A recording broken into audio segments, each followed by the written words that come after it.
कुरिन्थियों के नाम पौलुस की दूसरी पत्री अध्याय 10। मैं वही पौलुस जो तुम्हारे सामने दीन हूँ, परंतु पीठ पीछे तुम्हारी ओर साहस करता हूँ। तुमको मसीह की नम्रता और कोमलता के कारण समझाता हूँ। मैं यह विनती करता हूँ कि तुम्हारे सामने मुझे निर्भय होकर साहस करना ना पड़े, जैसा मैं कुछ लोगों पर जो हमको शरीर के अनुसार चलने वाले समझते हैं साहस दिखाने का विचार करता हूँ। क्योंकि यद्यपि हम शरीर में चलते फिरते हैं तो भी शरीर के अनुसार नहीं लड़ते, क्योंकि हमारी लड़ाई के हथियार शारीरिक नहीं पर गढ़ों को ढा देने के लिए परमेश्वर के द्वारा सामर्थी हैं। इसलिए हम कल्पनाओं का और हर एक ऊंची बात का जो परमेश्वर की पहचान के विरोध में उठती है खंडन करते हैं और हर एक भावना को कैद करके मसीह का आज्ञाकारी बना देते हैं और तैयार रहते हैं कि जब तुम्हारा आज्ञा पालन पूरा हो जाए तो हर एक प्रकार के आज्ञा उल्लंघन को दंडित करे। तुम उन्हीं बातों को देखो जो आंखों के सामने हैं। यदि किसी को अपने पर यह भरोसा हो कि मैं मसीह का हूँ, तो वह यह भी जान ले कि जैसा वह मसीह का है वैसे ही हम भी हैं। क्योंकि यदि मैं उस अधिकार के विषय में और भी घमंड दिखाऊं जो प्रभु ने तुम्हारे बिगाड़ने के लिए नहीं पर बनाने के लिए हमें दिया है, तो लज्जित न होऊंगा।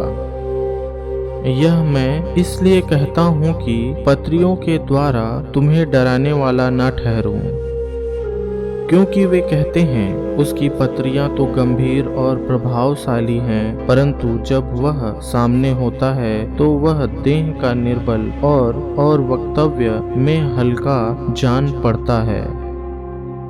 जो ऐसा कहता है वह यह समझ रखे कि जैसे पीठ पीछे पत्रियों में हमारे वचन हैं, वैसे ही तुम्हारे सामने हमारे काम भी होंगे।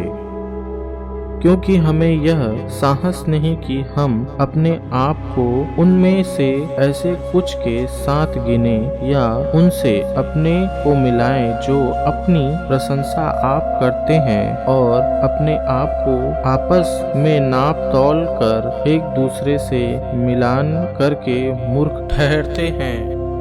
हम तो सीमा से बाहर घमंड कदापि न करेंगे, परंतु उसी सीमा तक जो परमेश्वर ने हमारे लिए ठहरा दी है और उसमें तुम भी आ गए हो, और उसी के अनुसार घमंड भी करेंगे। क्योंकि हम अपनी सीमा से बाहर अपने आप को बढ़ाना नहीं चाहते, जैसे कि तुम तक ना पहुंचने की दशा में होता है, वरन मसीह का सुसमाचार सुनाते हुए तुम तक पहुंच चुके हैं। हम अपनी सीमा से बाहर दूसरों के परिश्रम पर घमंड नहीं करते, परंतु हमें आशा है कि ज्यों-ज्यों तुम्हारा विश्वास बढ़ता जाएगा त्यों-त्यों हम अपनी सीमा के अनुसार तुम्हारे कारण और भी बढ़ते जाएंगे, ताकि हम तुम्हारी सीमा से आगे बढ़कर सुसमाचार सुनाएं, और यह नहीं कि हम दूसरों की सीमा के भीतर बने बनाए कामों पर घमंड करें, परंतु जो घमंड करें वह प्रभु पर घमंड करें। क्योंकि जो अपनी बड़ाई करता है वह नहीं, परंतु जिसकी बड़ाई प्रभु करता है वही ग्रहण किया जाता है।